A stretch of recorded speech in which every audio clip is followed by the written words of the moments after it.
Hello, everyone, and welcome to the online learning classes of English for class 11th CBSE students. I'm Ms. Anita Rawat. Today, I'll be discussing the very first chapter from your textbook Hornbill, The Portrait of a Lady by Khushwant Singh. Here, the author presents a vivid account of his grandmother. Actually, he presents a pen portrait of his grandmother. Let me tell you about pen portrait. A pen portrait is a description of a person focusing on attitudes, appearance, and lifestyle. So, in this chapter, we'll come to know about all these characteristic features of the author's grandmother. To begin with, let's have a brief description of the author. Khushwant Singh was a reputed Indian writer. He was born on 2nd February 1915 in Punjab province of British India. He died on 20th March 2014 at the age of 99 years in New Delhi. He was a versatile person and he applied his hand very successfully in different fields. He was a reputed lawyer, journalist, writer, diplomat, and politician. He also worked as the editor of a reputed magazine, the Illustrated Weekly. And he was also the editor of a news weekly named the National Herald. He won many prestigious awards like Padma Bhushan and Padma Vibhushan. Here in the picture you can see him receiving prestigious Padma Award from then President Dr. APJ Abdul Kalam. Some of his famous works are a novel Train to Pakistan and a collection of short stories, The Mark of Vishnu and Other Stories, and many more. Now let's begin the lesson, but before that, let's see the vocabulary. In the very first paragraph, you'll see the word absurd. It means something ridiculous. Hobble means to walk with difficulty, to walk with a limp. Stoop, to bend one's head or body forward and downwards. Puckered means wrinkled, shrunken. Monotonous, something unchanging, something that remains same always. Scriptures, holy books. Monopoly means sole right. Lewd means something indecent, something obscene. Snapped means broken. Seclusion means isolation. Perch means to sit. Let's see some more words. Veritable, it means real. Bedlam means confusing noise. Shoo away means to drive away something. Frivolous means something not serious. Cherished, something held very dear. Dilapidated means old and worn out, something very old and broken. Persuade means to convince. Corpse means a dead body. Shroud, covering for dead body. And crumbs, pieces. Now let's begin the lesson.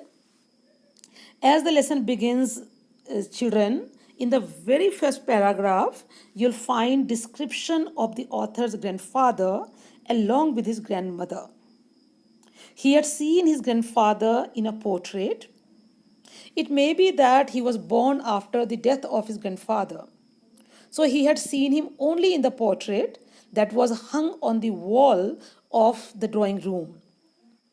In this portrait, his grandfather was wearing a turban because he was a Sardar and loose-fitting garments.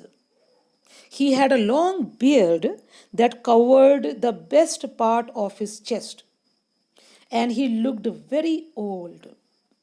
Here in this paragraph, you'll find that very humorously, the author says that his grandfather looked so old as if he had never been a father, but he had always been a grandfather.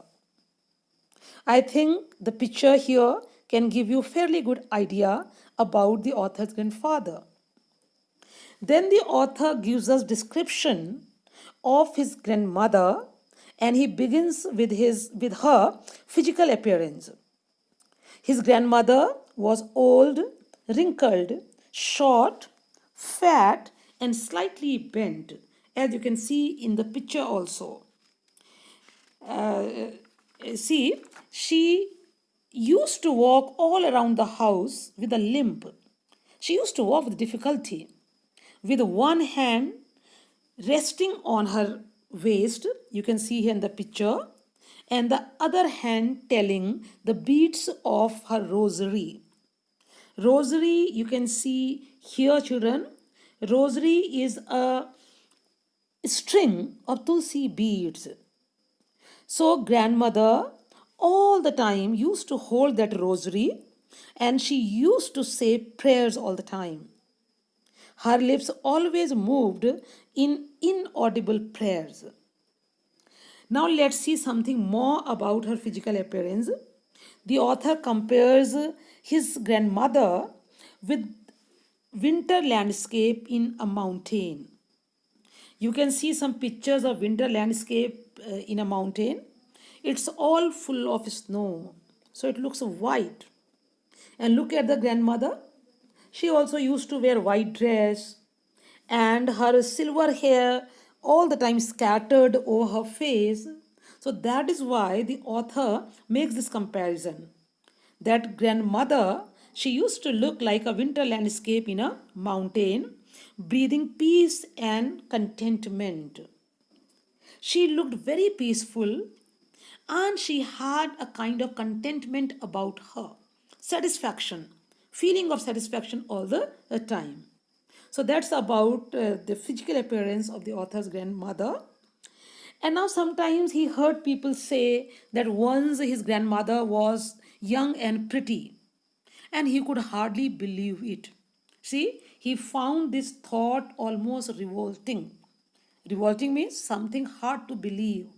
He couldn't believe people saying that once his grandmother was young and pretty, because he had always seen his grandmother very old and wrinkled.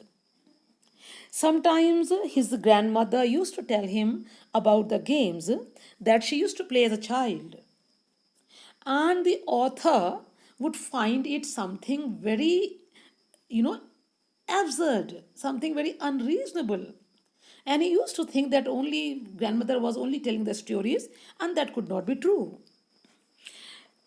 Now, see, the author shared a very strong bond with his grandmother. So, we can see this friendship of the author and his grandmother in three phases. Let's talk about the first phase. The first phase of their friendship began when they were in the village. Author's parents shifted to city, and they left Khushwant Singh with his grandmother in the village. Then the author used to go to a village school, and grandmother, she used to take care of every need of the author, right from waking him up in the morning, bathing him, getting him ready for school, and packing his breakfast. Not only this, she used to accompany him to school also, because the school was attached to a temple. So while the author was taught alphabet by the priest in school, grandmother would read the scriptures in the temple. And when school would be over, then both of them would come back. On their way back, they used to feed the village dogs with stale chapatis. Thus, they shared a very strong bond of friendship and spent all the time together in the village. Now, let's talk about the second phase of their friendship. The second phase of their friendship was a turning point for both of them. Why the turning point? Actually, what happened later on, the author's parents called them to the city. And now the author's dependence on grandmother became lesser. Why this dependence became less? Because now the author went to school by bus. He used to go to city school by bus. So grandmother couldn't accompany him to school the way she used to do in the village. And though they shared the same room, but grandmother couldn't help him with his studies. And why she couldn't help him in his studies? Because the author was taught English and Western science there. And grandmother didn't understand these subjects. She was actually very upset with the city school as she came to know through the author that there was no teaching about God and scriptures in school. And she felt too upset and offended when one day the author told her about teaching of music in school. She couldn't approve this. She always believed that music had lewd association. She used to feel that music was not meant for decent people. It was the monopoly of harlots, prostitutes. So she didn't like the idea of music being taught to students in school. She expressed her disapproval very silently, and after that, she rarely talked to the author. So, this way, she expressed her disapproval. Now, let's see the third phase of their friendship. Later on, the author grew up, so he went up to university. So, naturally, now he was given a separate room of his own. So, the common link of friendship, that was their room that they used to share up to now, even that common link of friendship was broken because their rooms were separated. His grandmother accepted this without any complaint. You'll find one sentence in the text that she accepted her seclusion with resignation. Means she didn't make any complaint and she accepted the separation of her rooms. Now, though their rooms got separated, though they were not spending much time together in this third phase of friendship, but their feelings for each other didn't change. She was still a loving grandmother for the author. See, later on, some more changes came in their lives, and because now in the city, the author was busy with his studies and all, so here grandmother got some pastime for herself. What she used to do? She used to keep herself busy with her spinning wheel now. And all the time, while she would be spinning the wheel, she would be reciting prayers from sunrise to sunset. And she also started feeding the sparrows. You remember, children? In the village, she used to feed the dogs. And here, because dogs were not there, so here she started feeding the sparrows. She used to feed the sparrows half an hour a day, and that used to be the best time of the day for her. So, a spinning wheel and feeding the sparrows, that became favorite pastime for the grandmother in the city. Now, see some more changes in their lives. Later on, the author went abroad for 5 years for further studies. Actually, he decided to go to England. And all of them, all family members, they thought their grandmother must be very upset as the author was going for 5 years. But grandmother was not at all sentimental. She, in fact, went to the railway station to see him off. And she kissed the author on his forehead. And the author took this as the last sign of physical contact with her. Why so? Because he wasn't sure that after 5 years, when he would come back, whether she would be there or not. But see, when the author came back from abroad after 5 years, she was very much there at the railway station to welcome him.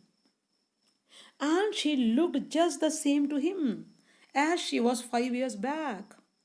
And then also she was busy reciting her prayers.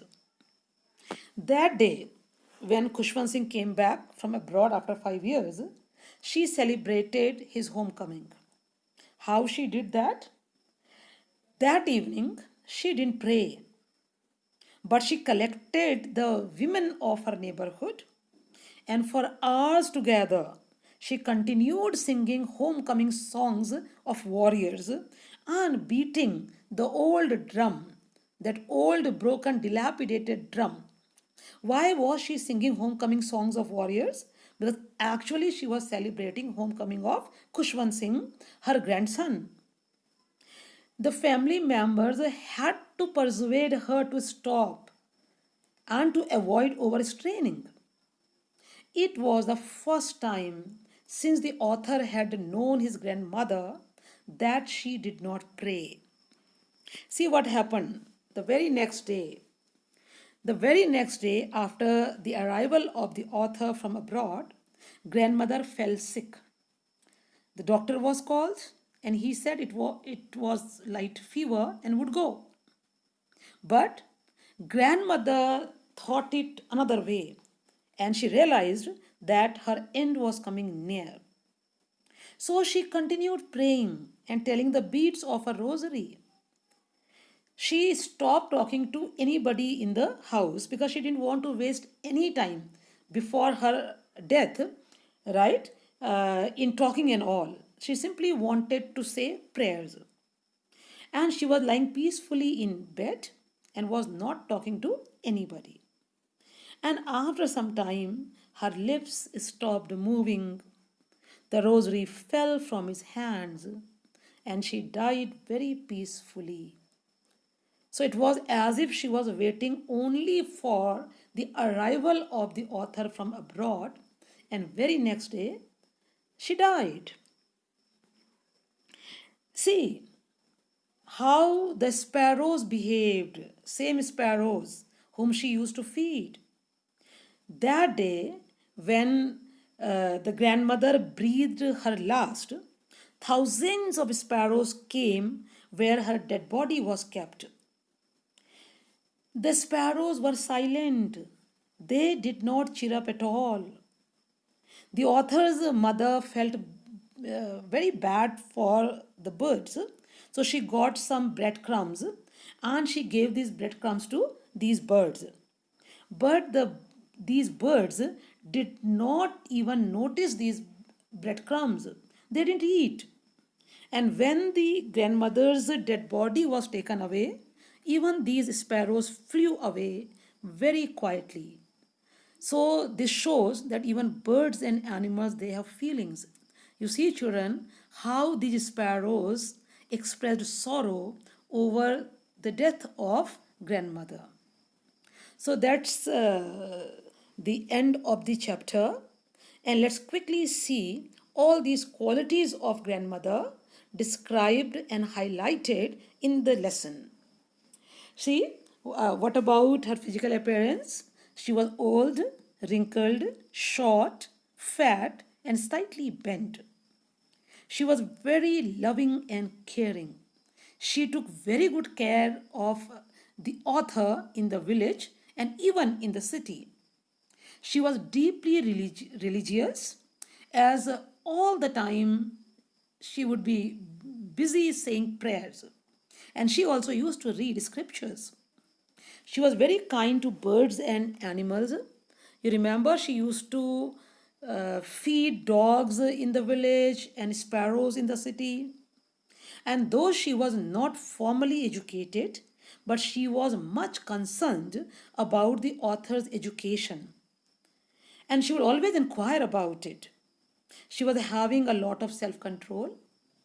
When she wasn't happy with the education provided in the city school, so she didn't say anything. She decided to keep quiet. So that was her self control. And she was very strong. When their rooms were separated, she did not show any emotions, even when the author was going abroad for 5 years. So she was not at all sentimental. So, on the whole, we can say that the author's grandmother was very strong in character. And we should also imbibe some of the qualities of grandmother, and we should be good human beings. So that's all about this lesson. I hope you understood this. Thank you.